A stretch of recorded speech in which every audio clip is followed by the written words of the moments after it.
Vou terminar Efésios hoje. 32 domingos depois. Não, sermões, né? 32 domingos não. 32 sermões depois. Nós vamos terminar Efésios. Como vocês sabem, nós estamos olhando para essa temática que é a base de tudo aquilo que a gente está pensando.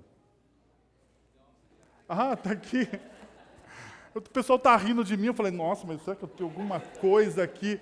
Princesa, você precisa ir, meu amor. Eu sei, eu prefiro muito mais você do que aqueles caras barbudos que estavam aqui, mas cadê a minha esposa? Ô, querida, por favor, leve a nossa princesinha embora. Depois desse show de fofura, nossa, quê? Continua a santidade, A gente está estudando, unindo todas as coisas, porque esse é o tema que o apóstolo Paulo nos coloca em Efésios. Então, eu gostaria de hoje ler com vocês o texto, começar lendo o texto. Depois eu explico. Pode ficar tranquilo que aquela explicação que eu dou no começo vai ter, mas eu gostaria de ler o texto com vocês. Efésios 6, a partir do verso de número 10. Efésios 6, a partir do verso de número 10. Abra sua Bíblia ou acompanhe na projeção. A versão que está aí é a Nova Versão Internacional. Finalmente, fortaleçam no Senhor e no seu forte poder. Vistam toda a armadura de Deus para poderem ficar firmes contra as ciladas do diabo. Pois a nossa luta não é contra seres humanos, mas contra os poderes e autoridades, contra os dominadores deste mundo de trevas, contra as forças espirituais do mal nas regiões celestiais. Por isso, vistam toda a armadura de Deus, para que possam resistir no dia mau e permanecer inabaláveis depois de terem feito tudo. Assim, mantenham-se firmes, cingindo-se com o cinto da verdade, vestindo a couraça da justiça e tendo os pés calçados com a prontidão do evangelho da paz. Além disso, usem o escudo da fé, com a qual vocês poderão apagar todas as setas inflamadas do maligno. Usem o capacete da salvação e a espada do Espírito, que é a palavra de Deus.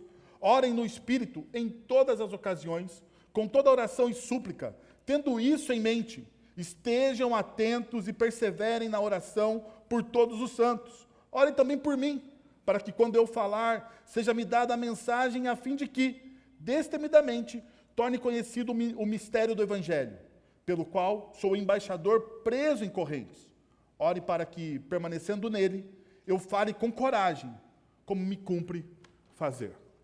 Como vocês sabem, a gente, a partir do capítulo de número 5, do verso de número 18, nós trabalhamos a seguinte tese, para viver uma vida plena, não fuja, nem crie atalhos, em vez disso, encha-se do Espírito, esvazie-se de si mesmo. Nós trabalhamos isso baseado em dois versículos que vão alicerçar toda a discussão do apóstolo Paulo a partir do verso de número 18. A partir do verso de número 18, Paulo vai dizer, não se embriaguem com vinho que leva à libertinagem, mas deixem-se encher, agora grifa aí, porque isso aqui é algo importante da nossa discussão, na nossa conversa, na nossa reflexão. Deixem-se encher pelo Espírito. Como consequência de você estar cheio do Espírito, você esvazia-se de si mesmo, verso de número 21. Sujeitando-se uns aos outros, ou seja, servindo uns aos outros. Trabalhando de forma cooperativa para que o corpo de Cristo cresça. É isso que Paulo está dizendo aqui. Mas por virtude nossa, de maneira nenhuma, por temor a Cristo. Perceba, por temor a Cristo. Mas será que, enquanto eu olhava esse texto e percebendo essa discussão, será que Paulo, somente neste momento, ele fala desse encher-se do Espírito e esvaziar-se de si mesmo, em Efésios? Ou será que isso já apareceu de maneira explícita ou velada na própria epístola aos Efésios? E eu vou dizer para vocês, ele aparece a partir do capítulo de número 4. Veja só o que Paulo vai dizer no 4, 22 e 24. Vocês foram ensinados a despir-se. Perceba, dois movimentos, esvaziar-se e encher-se. Dois movimentos que Paulo põe no capítulo de número 5, verso 18 e 21. E agora, no capítulo 4, 22 e 24, ele coloca o mesmo movimento. Você se despe e você se reveste do novo homem. Você se despe e você se reveste do novo homem. E no capítulo de número 6, ao qual nós acabamos de ler, aparece novamente a ideia de revestir-se.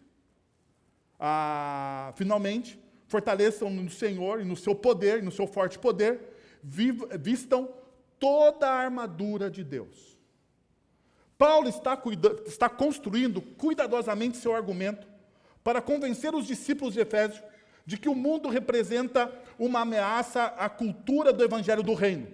No capítulo 4, perceba, no capítulo 4, Paulo nos orienta a nos despojarmos do velho homem e nos revestirmos do novo homem, que é formado e amadurecido na graça e nas virtudes de Cristo.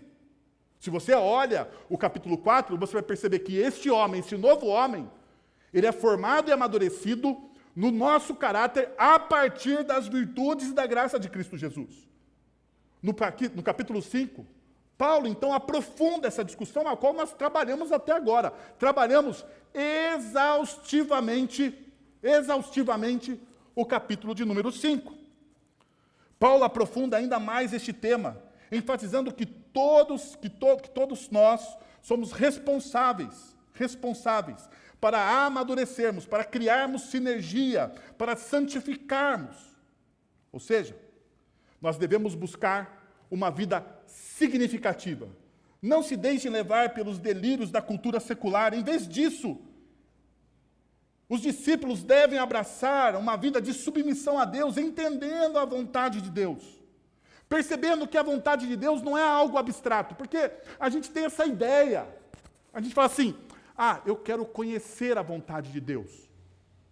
Não é isso? Uma das coisas que as pessoas entram no meu gabinete e falam assim, pastor, eu estou sedento para conhecer a vontade de Deus. Qual é a vontade de Deus para a minha vida? Muitas das pessoas fazem isso, falam isso. Buscam esse enigma, porque parece um enigma. E por que parece um enigma? Porque muitas vezes é abstrato. Você fala de algo que você não compreende, que a palavra de Deus já expressa para você toda a vontade dele. Qual é a vontade de Deus para a sua vida?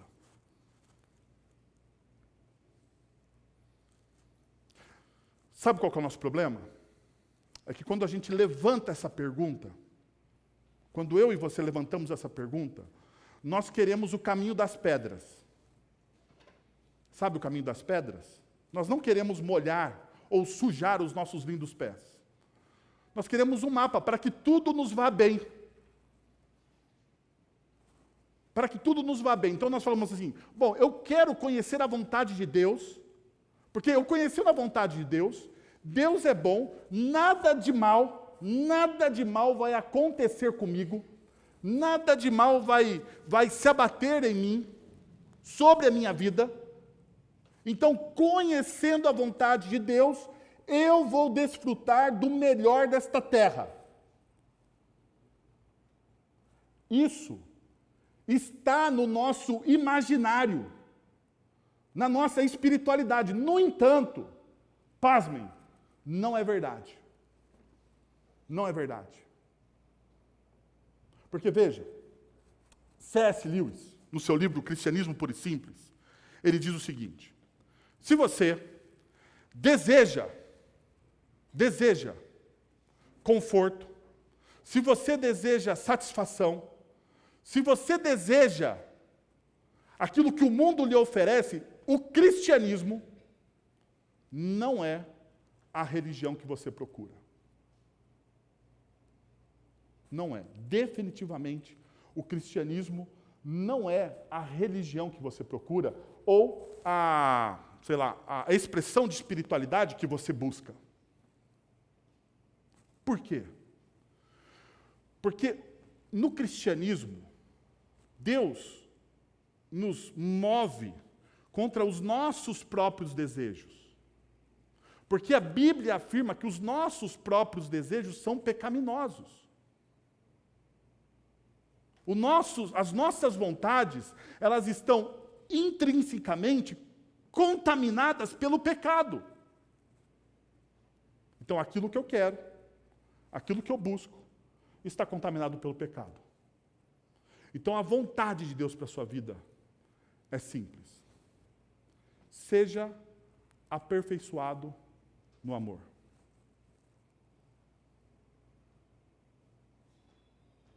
A vontade de Deus para a sua vida é simples. Seja aperfeiçoado no amor. Todo mundo está agora ciente da vontade de Deus e pode desfrutar de uma vida plena, ok? Podemos acabar o culto então? Podemos ir embora? Podemos?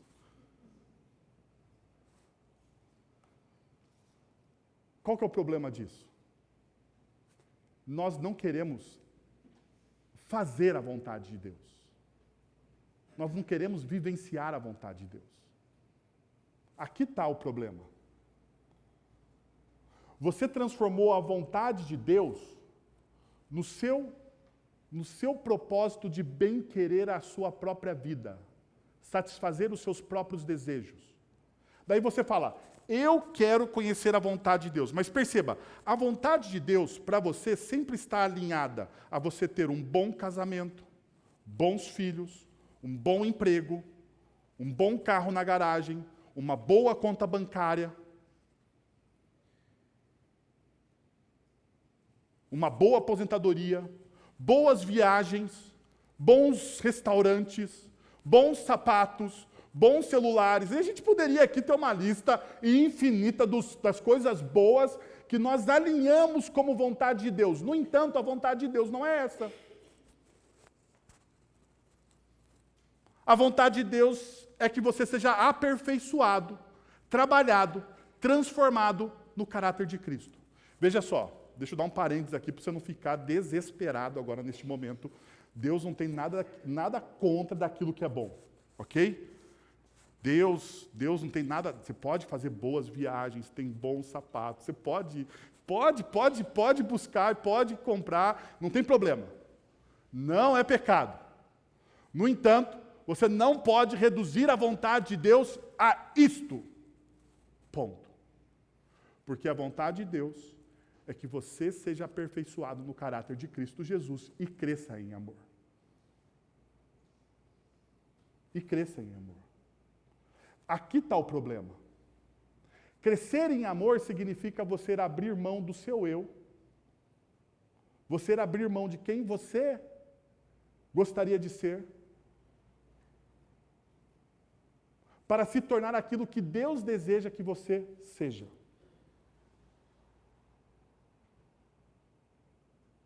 Ser aperfeiçoado no amor significa que você vai olhar para a pessoa que está ao seu lado.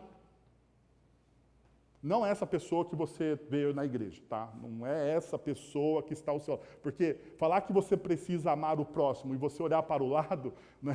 Esses pregadores falam, olhe para o lado e diga, eu amo a pessoa que está do seu lado, né? Então, é fácil porque geralmente você vem com quem você gosta, né? Então fica tranquilo que eu não vou fazer isso também, tá bom? No entanto,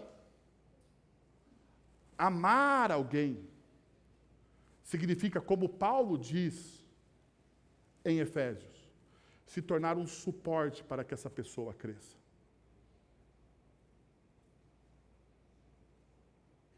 Amar alguém... vocês perceberam uma coisa? Dá um parênteses aqui de novo, dá um parênteses aqui. O pastor Guilherme estava pidão hoje, né? Ele veio fazer os avisos, estava pedindo aí um monte de coisa, né? Ficou pidão. Mas, de certa forma, está certo. Porque aquele que é impactado pelo Evangelho, ele entende que aquilo que ele tem não é dele. Aquilo que ele tem é para investir no reino. E investir no reino é investir em pessoas.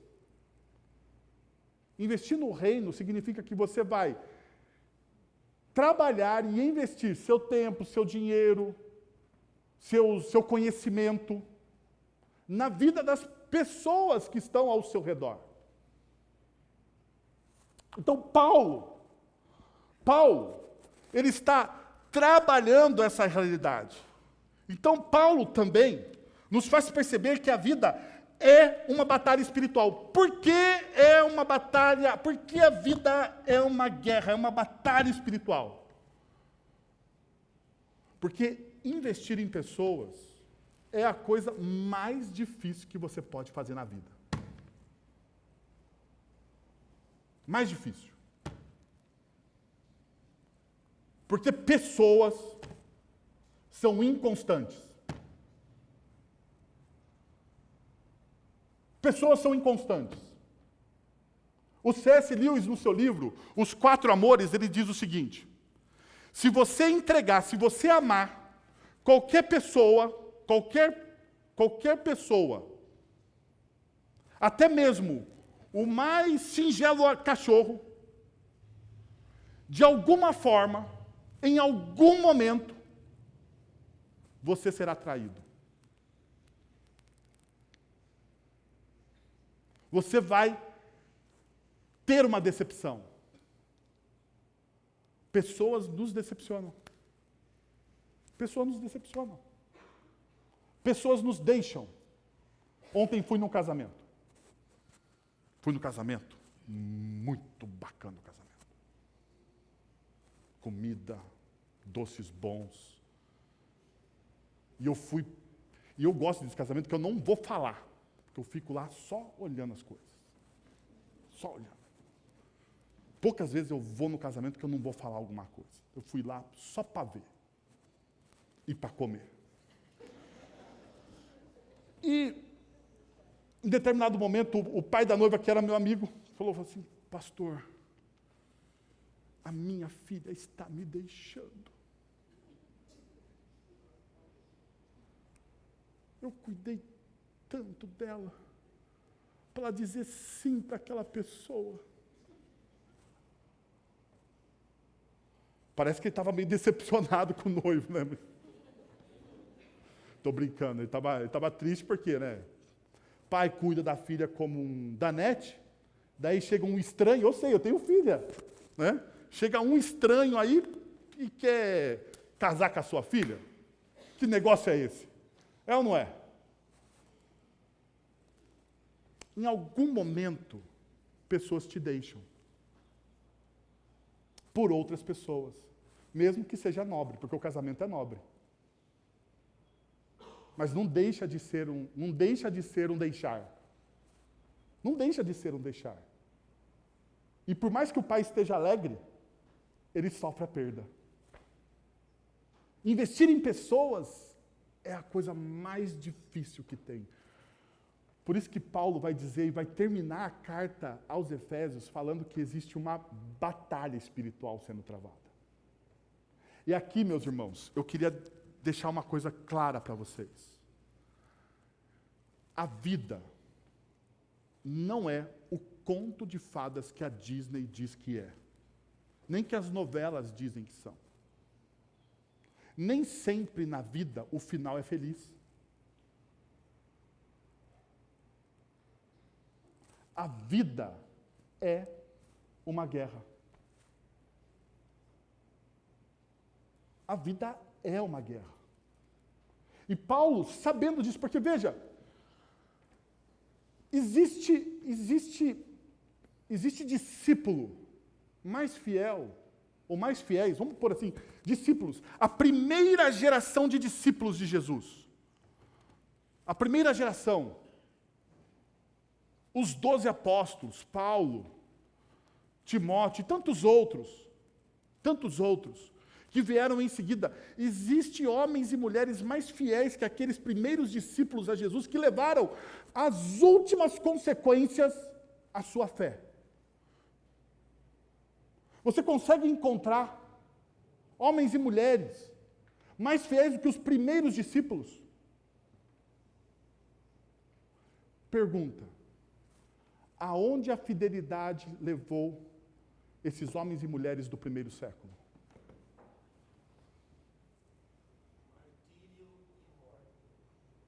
A casas na praia, a mansões no Cancún,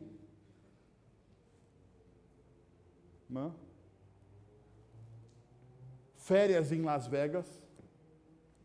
Você percebeu que eu estou chutando alto aqui, né?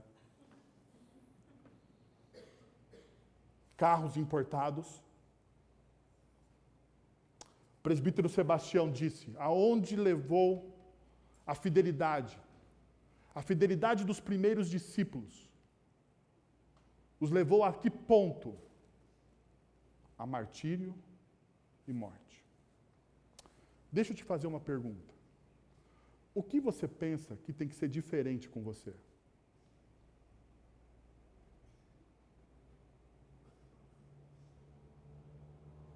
Por que nas nossas igrejas existe um evangelho água com açúcar,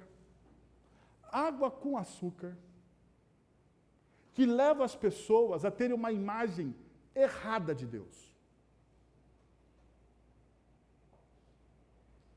Já perceberam? Qual é a imagem que as pessoas têm de Deus?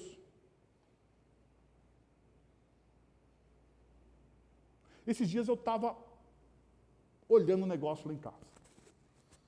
O pessoal falando. Não, porque papai do céu não gosta, porque papai do céu vai ficar triste com você, porque papai do céu... Eu falo assim, cara, não tem alguma coisa errada nisso aí. E eu pensei assim, quem é Deus?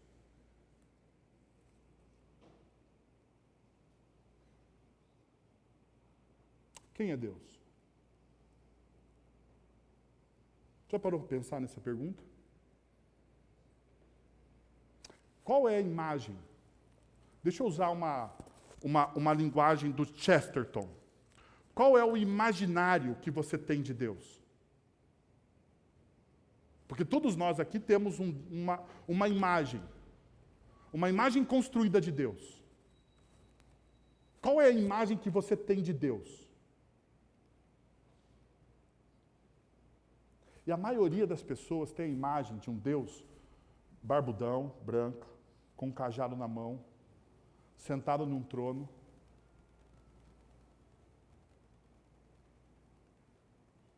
Não é assim? Essa é a imagem que a gente tem de Deus. Então a gente tem uma imagem errada de Deus. Qual é a imagem que a gente tem do Cristo?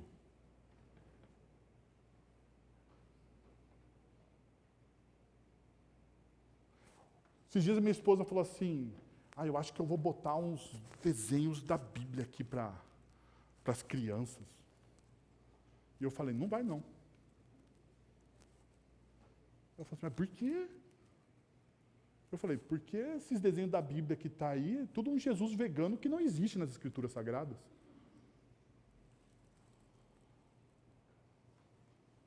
É um Jesus que não está nas Escrituras Sagradas. É uma caricatura de Jesus.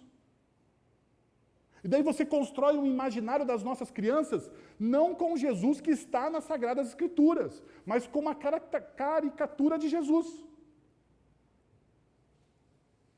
E daí você quer que o seu filho, a sua filha, cresçam em Cristo Jesus, apaixonados por uma caricatura,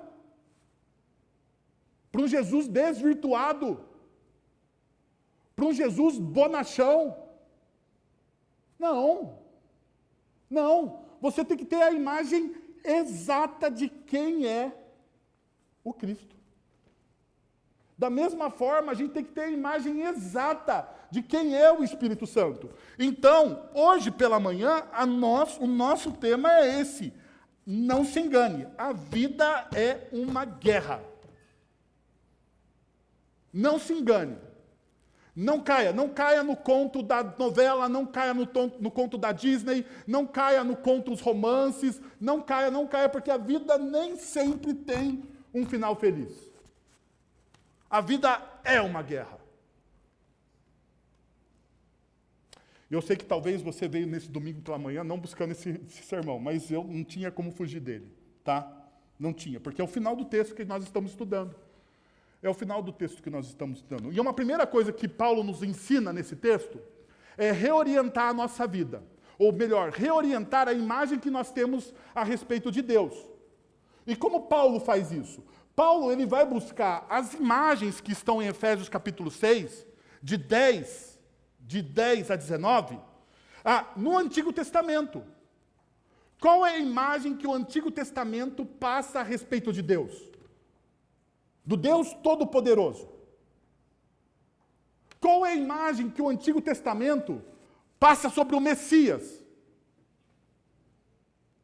Eu não sei se vocês sabem, mas a imagem que o Antigo Testamento passa sobre o Messias, muitas vezes, ela não está conciliada com a imagem que nós temos a respeito de Jesus. Porque a imagem que o Antigo Testamento passa a respeito do Messias é uma imagem apocalíptica. É uma imagem apocalíptica a respeito do Cristo. Veja só, Isaías 42, verso de número 13. O Senhor sairá como homem poderoso, como guerreiro despertará o seu zelo, com forte brado o seu grito de guerra, triunfará sobre os seus inimigos. Olha a imagem que Isaías cria do Senhor. E o Senhor aqui é Yahvé, né? O nome que não se pode falar. É o nome oficial de Deus nas Sagradas Escrituras, no Antigo Testamento. Olha a imagem. O Senhor sairá como um homem poderoso, como guerreiro despertará o seu zelo, como forte brado o seu grito de guerra, triunfará sobre os seus inimigos. Qual é a imagem que o profeta tem a respeito de Deus?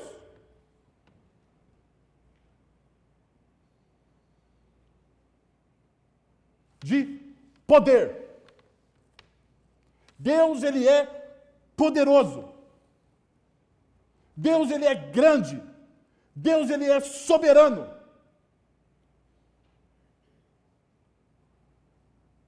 Qual é a imagem que o Antigo Testamento nos mostra a respeito do próprio Cristo, às vezes? Ele fez da minha boca uma espada afiada, na sombra da sua mão ele me escondeu. Ele me tornou uma flecha polida e escondeu-me na sua aljava. Ele fez da minha boca uma espada afiada.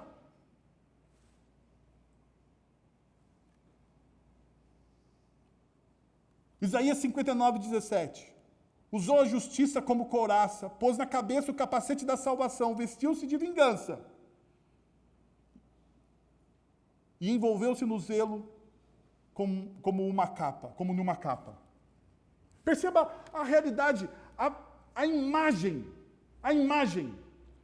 que nós temos. E se você for em outros textos messiânicos, se você for em outros textos a respeito de Deus, se você for nos Salmos, você vai ter uma imagem de um Deus soberano e poderoso. Aonde esse Deus soberano e poderoso, ele cria espanto, admiração e temor.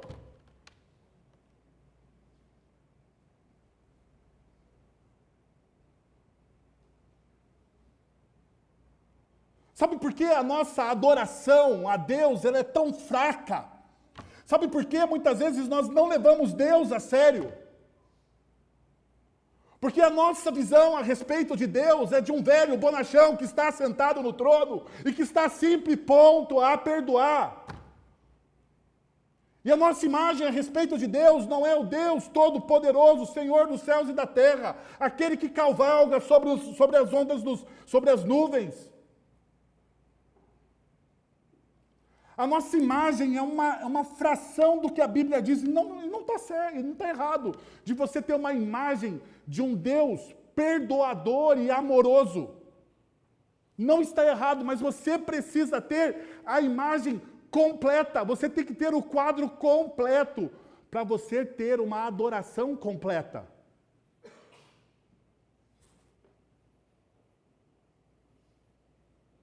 Porque, veja qual que é o problema.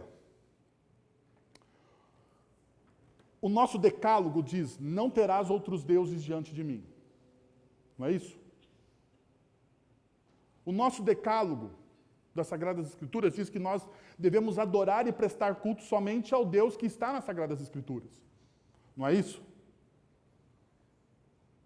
E daí o nosso papai Calvino, ele vai dizer o seguinte, que o coração do homem é uma fábrica de ídolos. Por que nós construímos ídolos? Porque nós temos porque nós temos uma imagem de Deus fragmentada. Então você pode vir à igreja, você pode ouvir o evangelho semanalmente, você pode participar de uma escola dominical, você pode fazer muitas coisas, mas se a sua imagem de Deus não for completa, ela será uma imagem fragmentada. E provavelmente você criou um ídolo no seu coração.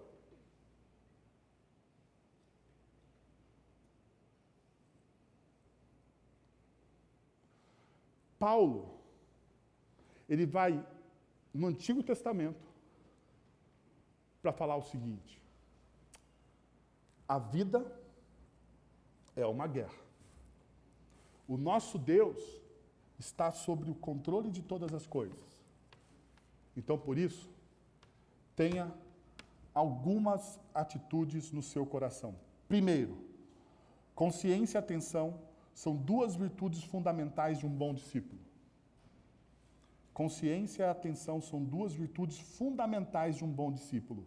Veja o que diz o verso de número 10. Finalmente, fortaleçam no Senhor e no seu forte poder. Vistam toda a armadura de Deus, para poderem ficarem firmes contra as ciladas do diabo. Pois a nossa luta não é contra os seres humanos, mas contra os poderes e autoridades, contra os dominadores deste mundo de trevas, contra as forças espirituais do mal nas regiões celestiais. Por isso, vistam toda a armadura de Deus, para que possam resistir no dia mau e permanecer inabaláveis depois de terem feito tudo. Perceba, primeiro, Paulo nos dá uma consciência clara dos fatos.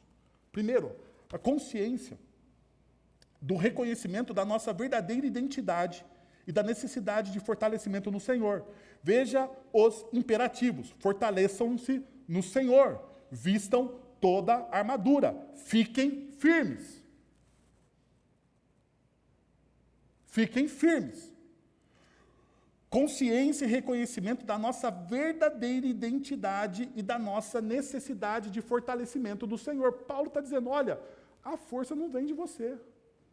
O poder não é seu. Nem a armadura é sua. É de Deus. É de Deus. A armadura é de Deus. Não é sua. Aqui está uma diferença com nossos irmãos pentecostais e neopentecostais que são adeptos da teologia da batalha espiritual. Porque eles acham que eles podem tomar posse da armadura, mas a armadura não é deles. Você não tem como tomar posse de algo que não é seu.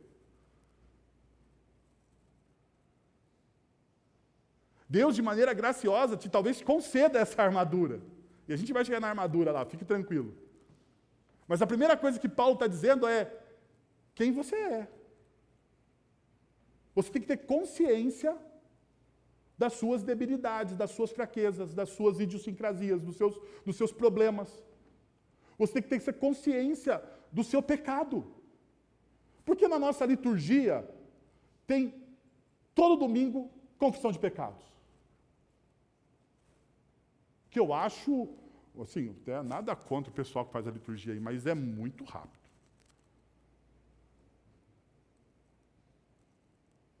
Quando eu estou respirando para reconhecer os meus pecados, alguém já vem, ora e canta. A gente precisa ter consciência de quem nós somos.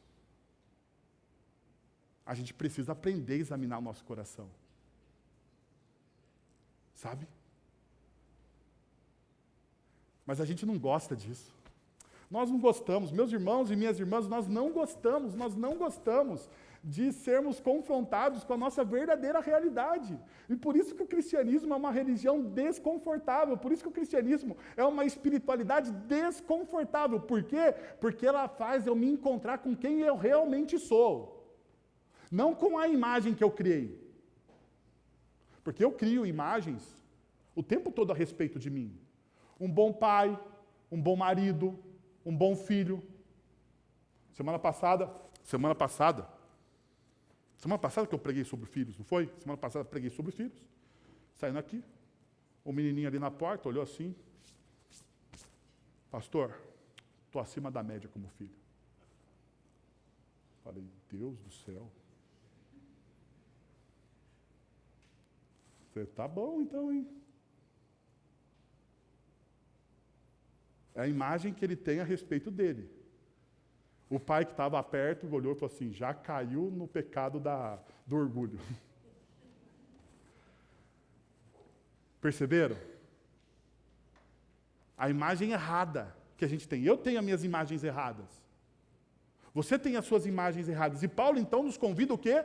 A consciência de quem nós somos. Nós não temos forças, nós não temos virtudes. Nós precisamos buscar forças e virtudes naquele que é o detentor de toda a força e virtude. A segunda coisa que Paulo diz é que a consciência da nossa luta não se restringe à esfera pessoal. Abaixo da superfície, uma batalha espiritual está em curso. Gente, sabe o que esse texto me ensina? Me ensina a amar as pessoas. Sério. Sabe por quê? Porque eu sei que, em algumas ocasiões, não é a pessoa, é a batalha espiritual que está sendo travada. E daí eu não levo para o lado pessoal. Não levo para o lado pessoal. Porque o negócio não é comigo.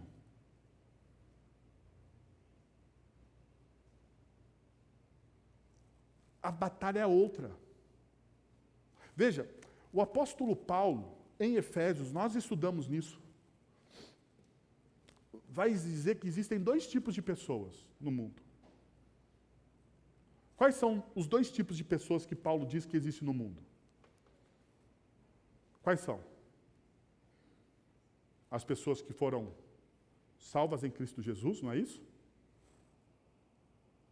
E as pessoas que estão mortas nos seus delitos e pecados. Dois tipos de pessoas. Essa pessoa que é salva em Cristo Jesus, ela tem uma cosmovisão diferente.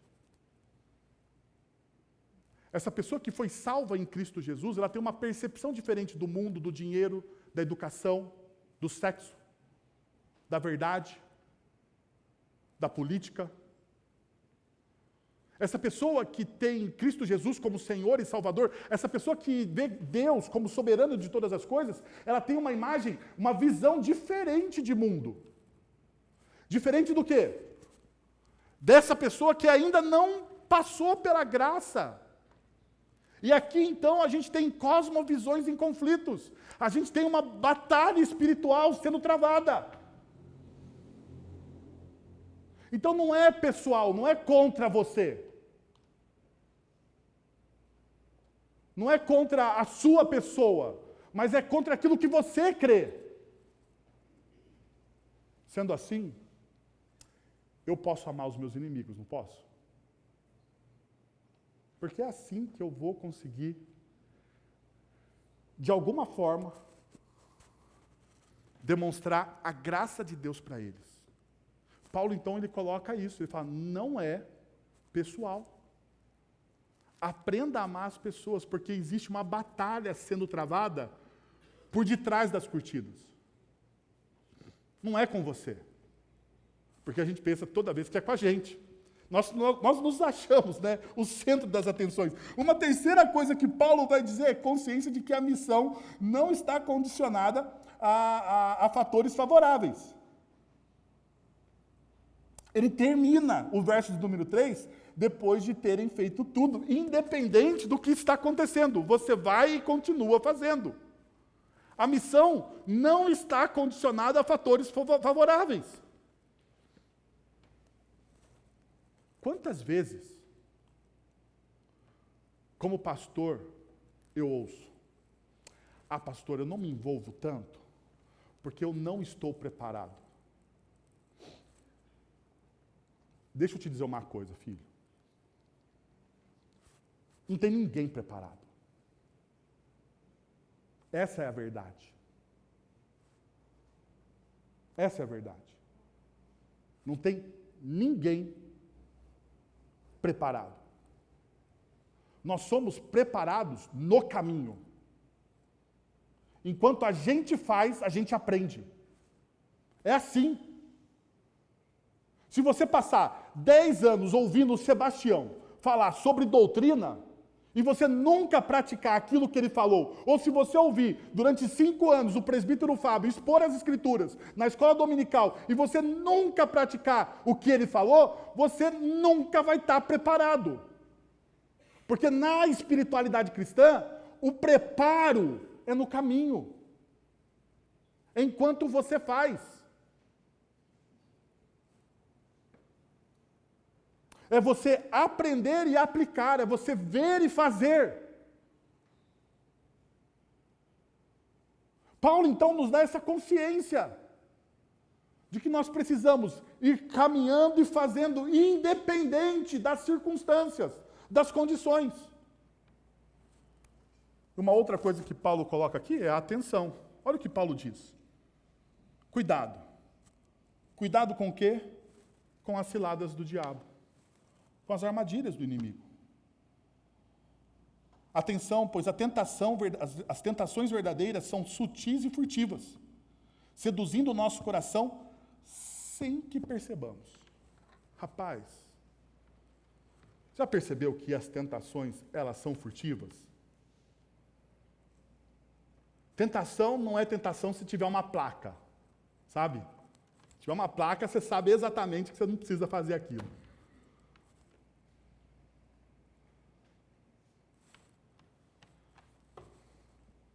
Hoje pela manhã nós tivemos um café maravilhoso, não tivemos?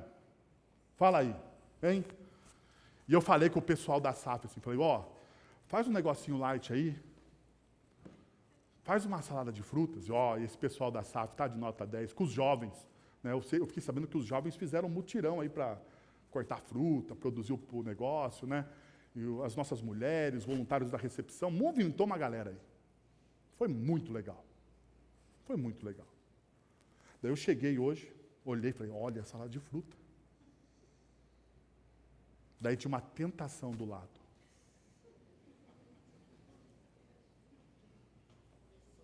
O inimigo das nossas almas, o leite condensado. E eu pensei, Senhor,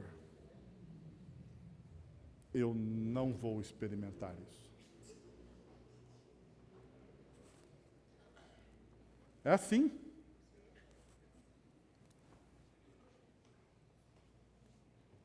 As frutas, somente as frutas, estava maravilhoso. Mas, a tentação diz, bota mais um pouquinho de açúcar. Dá uma turbinada no gosto. Dá uma ressaltada. Eu só fiquei lá olhando assim como pastor e vendo as pessoas devagarzinho assim, olhava assim, dava uma olhadinha, punha um pouquinho, experimentava, depois...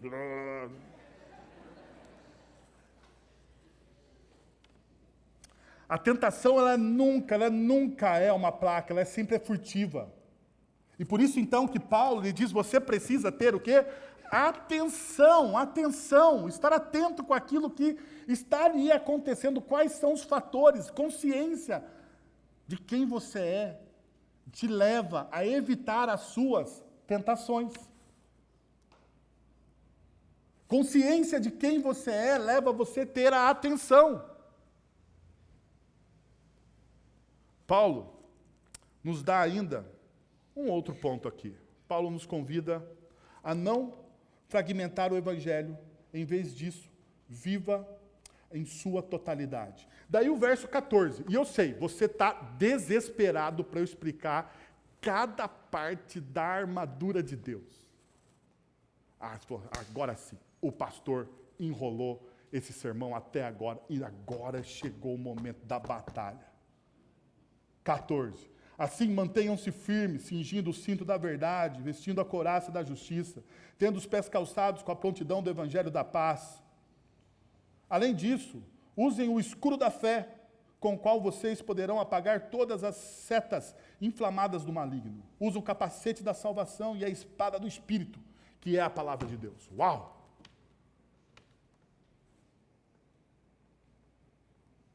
Mas a questão é, o que significa cada uma dessas frentes aqui? E eu vou decepcionar você. Porque eu acho que isso aqui não pode ser departamentalizado. Por isso que eu tenho uma advertência. Paulo não afirma que alguém pode escolher vestir apenas a couraça por preocupação com a santidade, enquanto o outro pode optar pelo cinto por apreço à verdade. Pelo contrário, todos nós devemos vestir a armadura completa, incorporando todo o caráter de Cristo. A couraça, a armadura, é uma imagem que Paulo usa, e um soldado, ele não poderia sair em campo de batalha sem a sua armadura. Se ele saísse, está aqui um militar para dizer para mim, se um soldado da tropa chega na, como que é o negócio quando a tropa se apresenta? Revista do serviço. Se um soldado chegar para a revista do serviço e estiver sem uma bota, sem a meia no lugar certo, a calça amassada, a camisa amarrotada, colete, o que for que é o instrumento da farda, se ele não estiver vestindo, cadeia nele. Advertência. E talvez, às vezes, até a tropa toda, em alguns momentos, é penalizada.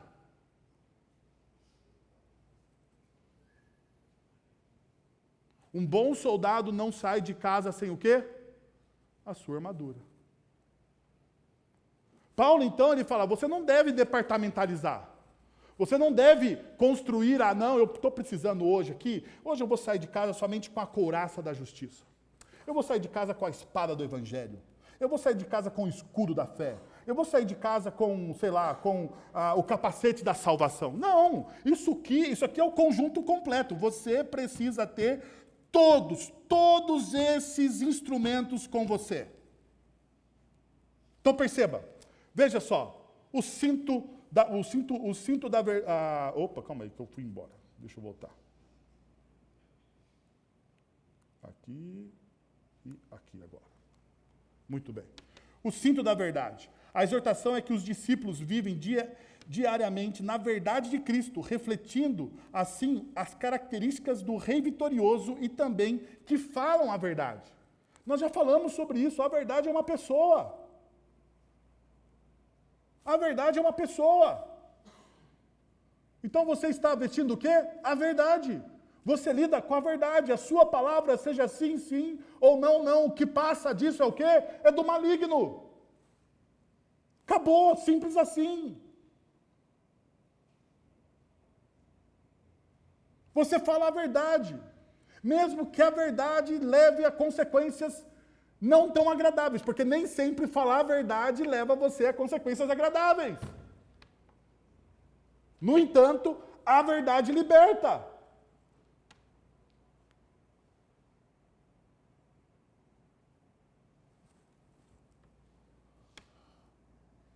O texto fala sobre a couraça da justiça. Não se refere à justiça imputada por Cristo, não está falando dessa justiça. Não é dessa justiça que Jesus nos deu na sua morte e ressurreição, na sua cruz.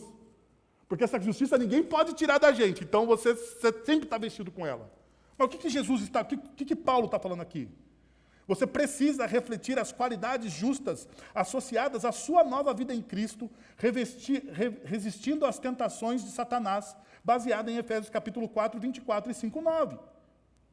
Isso implica em viver de acordo com a nova identidade que você tem em Cristo Jesus, de maneira íntegra, em todas as áreas da sua vida, evitando a impureza, a luxúria, a ganância e as injustiças. Você precisa refletir o caráter justo de quem Jesus é. Então você veste a couraça da justiça. Você coloca você calça os seus pés com a prontidão do Evangelho da paz. E perceba, Aqui tem um problema linguístico, porque a gente não consegue traduzir direito essa frase. Perceba, a revista é atualizada, ela diz, calçai os pés com a preparação do Evangelho da Paz. Ao meio do século XXI diz, calçando os pés com a disposição para o Evangelho da Paz. E a nova tradução da linguagem de hoje diz, calcem seus sapatos, calcem como sapatos a prontidão para anunciar a boa notícia da paz. Então, a gente não vou fazer aqui, não vou mergulhar numa discussão de qual é a melhor tradução. Mas qual é a ideia central? Compartilhe o Evangelho de Cristo Jesus. Compartilhe o Evangelho de Cristo Jesus. E da onde Paulo está tirando essa linguagem de que você calça o Evangelho, que você calça os seus pés com o Evangelho da paz? De Isaías 52, capítulo 7. Como são belos nos montes os pés daqueles que anunciam boas novas, que proclamam a paz, que trazem boas notícias e proclamam salvação, que dizem a Sião, o seu Deus reina. Aqui, deixa eu fazer uma coisa que eu estou louco para fazer já há tempos. Esse texto aqui não deve ser usado para comemorar o dia do pastor. Porque esse texto não é exclusivo do pastor. Não é de nenhum pregador. Nem dos missionários. Esse texto aqui é da comunidade de fé, é dos discípulos, é daqueles que anunciam o Evangelho. Então esse texto é nosso. É nosso. É todos aqueles que anunciam que o rei reina. E se o rei reina, então bonitos são seus pés, belos são seus pés. Porque você vive nessa realidade de proclamar a paz da boa notícia do Evangelho de Cristo Jesus. Ponto.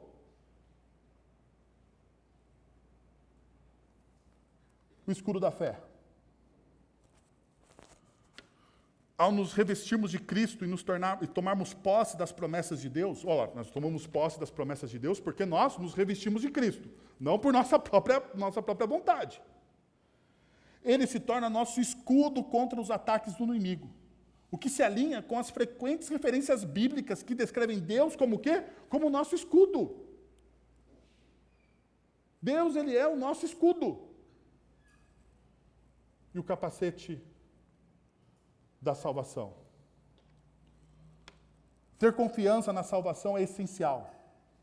E essa esperança em Cristo os capacita a resistir às mentiras do diabo. Qual é a maior mentira que o diabo pode lançar na vida de um discípulo de Jesus?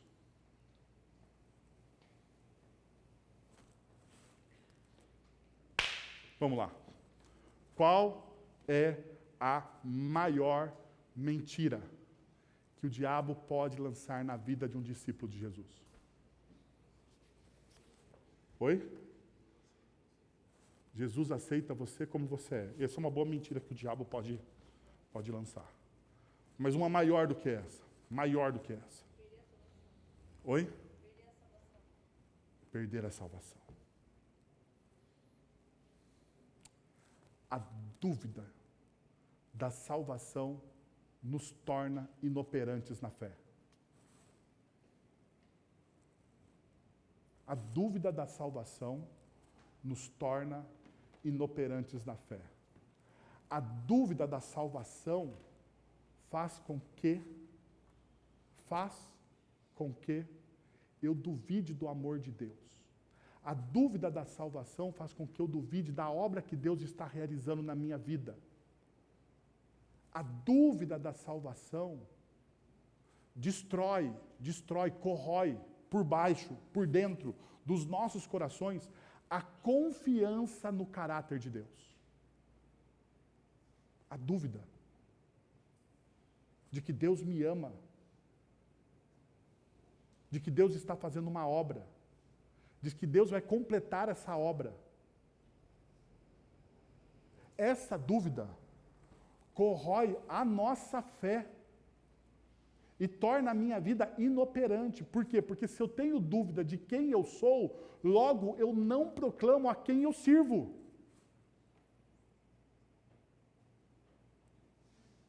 Eu não proclamo, porque eu tenho dúvida. Por isso que Paulo está dizendo, você precisa colocar esse capacete da salvação. Por fim, Paulo usa aqui a figura da espada do Espírito.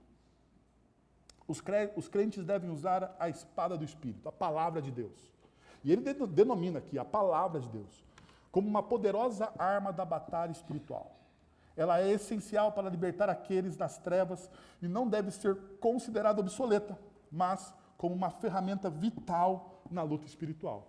Aqui eu queria dar pelo menos duas coisas. Primeiro, existe uma corrente dentro da teologia reformada que diz que a espada é uma adaga. Na verdade, é uma adaga. Não é a espada grandona que você... Não é aquela espada que você pensa, sabe? Que você vê naqueles folders assim de batalha espiritual, uma espada gigante. A espada do soldado romano era uma espada, sei lá, era uma adaga, né? Uma espada pequena. Porque essa espada, ela era usada na luta corporal. Então, quando Paulo fala de luta, no versículo de número 12, Paulo não está falando de uma batalha em campo aberto. Paulo está falando de uma batalha dentro de um contexto de luta corporal. A palavra é usada para essa luta dentro da greco-romana, sabe? Essa luta de agarrar. É uma luta de clinch, de você agarrar a pessoa. E daí, a melhor arma, quando você está perto de alguém, é a menor. Porque o ângulo é melhor. Quanto maior a arma, difícil é você dar o quê? O ângulo para acertar o seu inimigo. Então a arma não é uma arma de defesa, é uma arma de ataque. Porque nós estamos em luta, mas a nossa luta é próxima. Nós estamos conversando, dialogando com as pessoas. E daí Paulo fala que essa conversa, ela precisa ser feita com a palavra de Deus. A palavra de Deus, segundo o texto sagrado, diz que ela é capaz de discernir o quê? De dividir o quê? Alma e espírito. Coisas que são indivisíveis. Mas a palavra de Deus consegue discernir, dividir.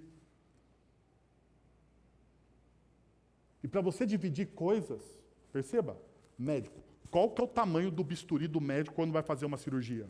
Ele é o quê? Pequeno. Porque coisas para serem divididas, às vezes, precisa ser o quê? Cirúrgico. Nós precisamos aprender a manusear bem a palavra de Deus. É o que o texto de Paulo está dizendo.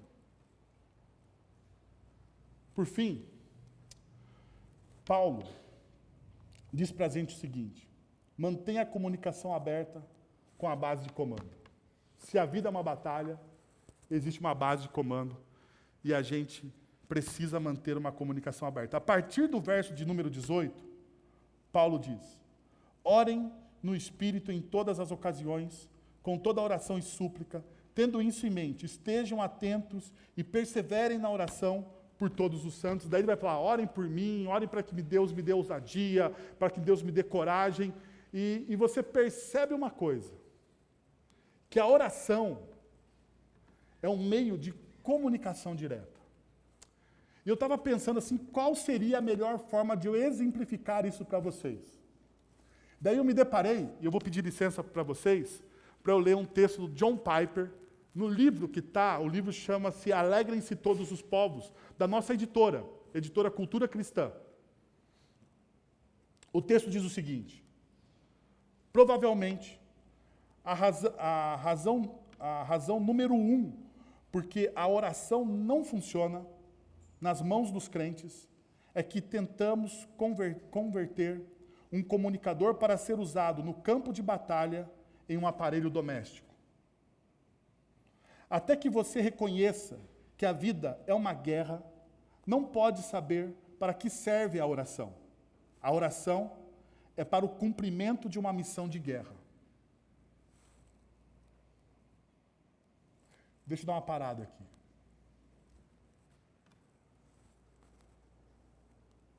Toda segunda-feira eu estudo com o pessoal aqui da igreja, com o grupo da igreja, os dons do Espírito Santo.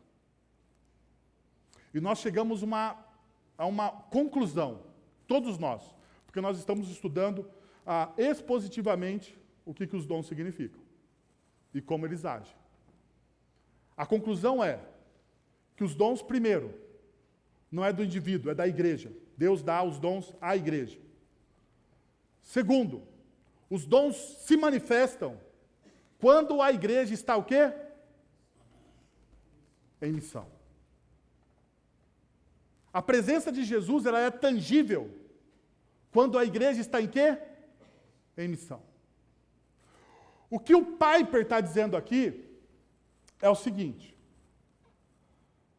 a oração, ela é um meio de graça dado à igreja, para a igreja que está o quê? Em missão. E ele continua. Veja. E como se o comandante do campo, Jesus, chamasse as tropas, desse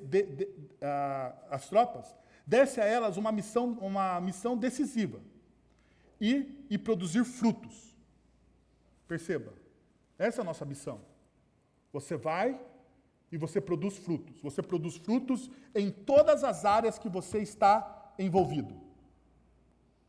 Em todas as áreas. E ele continua. Entregasse a cada um deles um transmissor codificado com a frequência do quartel-general e dissesse: companheiros, o general tem uma missão para vocês. Seu objetivo é vê-la executada. Para essa finalidade, autorizou-me a dar a cada um de vocês um acesso pessoal a ele por intermédio desses comunicadores. Se vocês permanecerem leais à missão e buscarem primeiramente a vitória, ele estará sempre atento ao seu comunicador para dar-lhe conselho tático e mandar reforço aéreo quando precisar.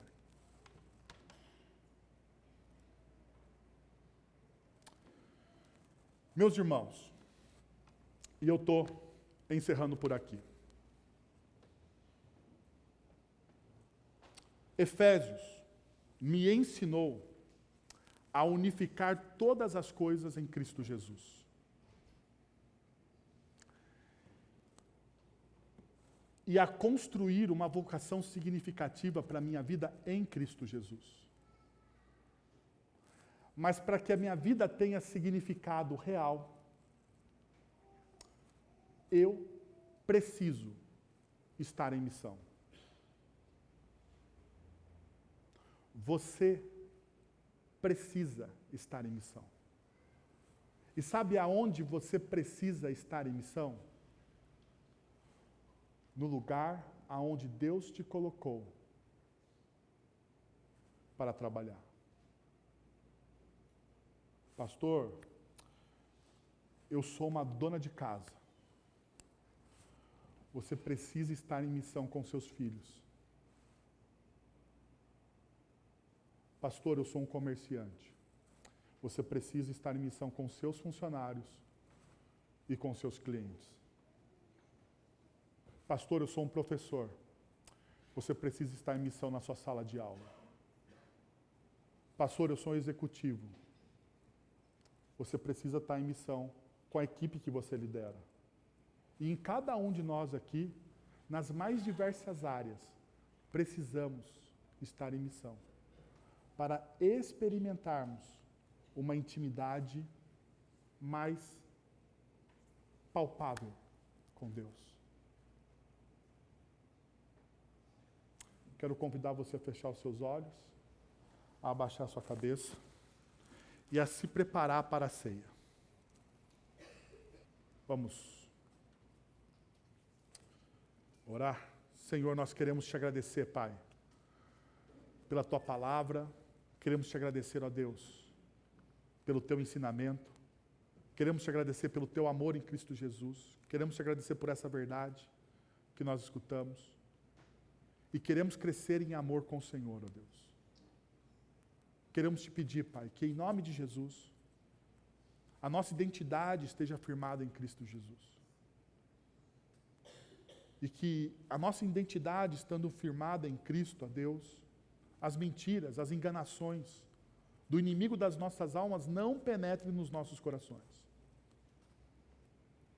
Que não exista dúvida do seu amor, ó Deus, por nós. Que qualquer dúvida a respeito da nossa salvação, a partir desse momento, pela ação poderosa do seu Santo Espírito, seja dissipada, Senhor. Porque na cruz, todos os nossos pecados foram pagos, aniquilados, subvertidos em graça e abundância, em amor. Nós te pedimos, ó Deus, nós precisamos experimentar, ó Deus. Nos ajuda, Senhor, a estarmos em missão. A usarmos, ó Deus, da maneira correta. A não fragmentarmos o Teu Evangelho. É o que nós oramos em nome de Jesus. Amém. Agora, irmãos, que a graça de nosso Senhor e Salvador Jesus Cristo, o amor de nosso Deus e Pai, o conselho, o consolo, o poder e a ação poderosa do Santo Espírito de Deus estejam sobre vocês agora e pelos séculos dos séculos. Amém.